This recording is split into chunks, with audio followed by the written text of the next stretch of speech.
Hello and welcome back to another episode of Let's Chat. And I know what you're thinking, but no, that's not Santa Claus joining me today. At least not around this time of year anyway. With me today is the ever so jolly master musician, Mr. Tommy Cate. Good morning. Good morning. Thank you very much for joining me today. Glad to be here. So, I'm sure everyone out there already knows who you are and what kind of music you play, but just in case for those out there that don't, what kind of music do you play, sir?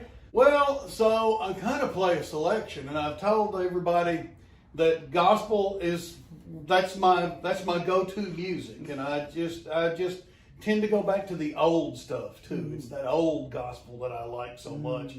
But I love all sorts of music, and I play a lot of blues, and I'm working through a bunch of jazz, and so it all just kind of comes out occasionally. But gospel and gospel blues is kind of where I go when I just sit down and pick up an instrument.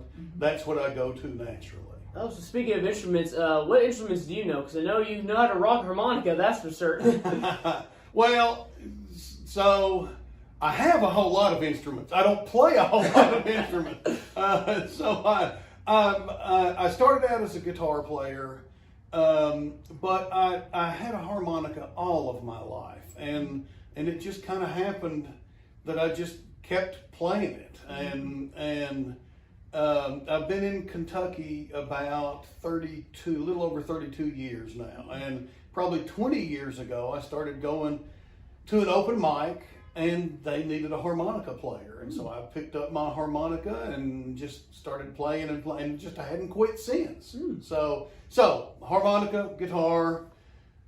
I own lots of other instruments. I don't play any of them very well. So I keep playing at them, but I don't play them well. So. Well, I think it was Jack Black who said, like, oh, I can play every instrument, but not all of them good. Yeah.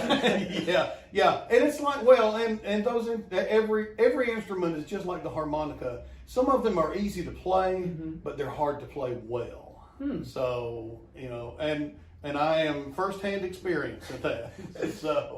So, where were you before you came here to Kentucky? So I grew up in Nashville. Oh, really? Left Nashville in the 70s and went to college in Cookeville, Tennessee, and then moved to Crossville, Tennessee. But in 1990, my work, so I'm a geologist in the oil and gas business. And my work was bringing me increasingly to Kentucky. And so in 1990 we made the move and moved to Somerset and have never been sorry. It's a wonderful place to live, and it was a wonderful place for my kids to grow up, and we had everything that we needed but had the comfort of a small town, so it was just right. So let's dive back into the history of just how you got into music. Where did it all begin, would you say? Oh, sheesh. So I didn't come necessarily from a family of musicians. My grandmother, so I grew up in church, and my grandmother played the organ, the big pipe organ in the church. She played the piano, and I grew up hearing that, and whoopsie daisy. He also knows how to play the drums. Anyway, so I grew up hearing my mother play the piano, my grandmother play the piano and the organ, and just from a young age, Daddy had a ukulele. And when I was a kid, I started playing the ukulele until I accidentally sat on it one day and broke it. Yeah, that was not good. But I got my first guitar probably when I was 12 years old, maybe. And then just continued to work through guitars, and now I have way too many of them.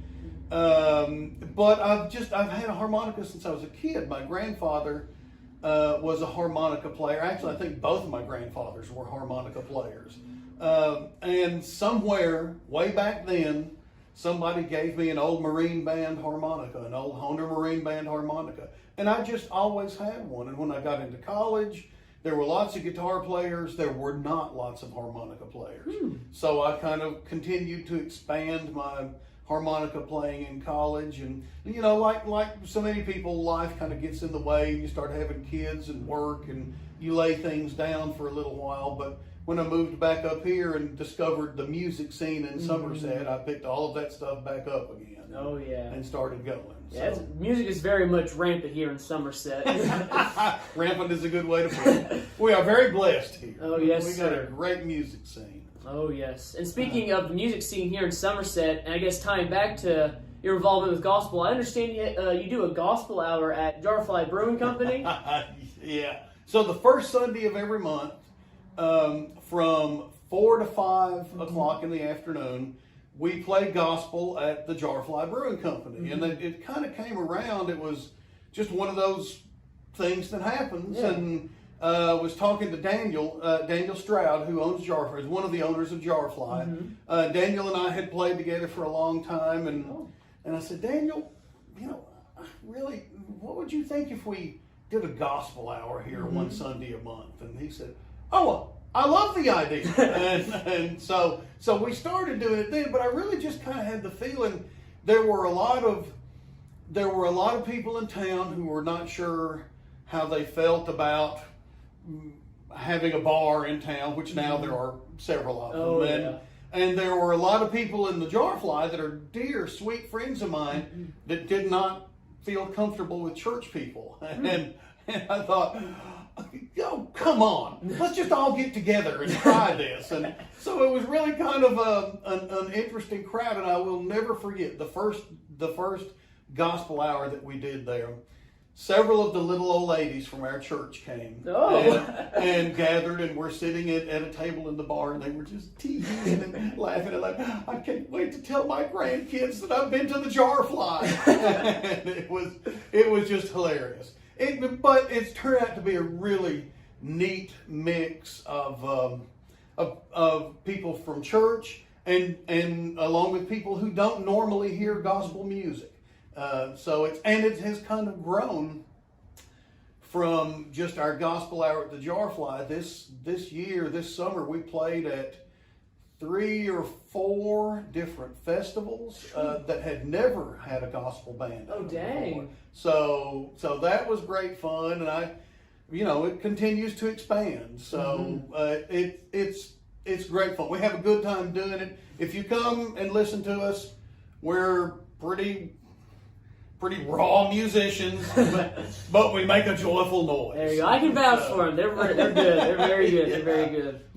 We sure have a good time. Oh, and it's always, everything we do is sing along. We love for people to sing along with us. Oh yeah. So yeah. So it's great fun. We've had a good time doing it. Well, it seems like you're definitely just bringing a lot to the community, and also, I guess in a way, doing missionary work with spreading gospel to areas you may not expect it, like Jarfly, So. Yeah.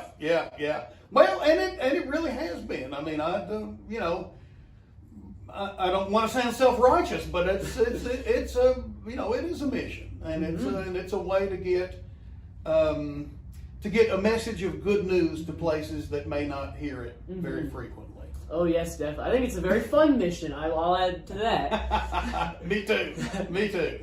So with all that said, I think that about does it for this episode. So Mr. Tommy Cate, I want to thank you very much again for not only what you bring here to this community through your musical whimsicalness, but also just giving your time with me here today.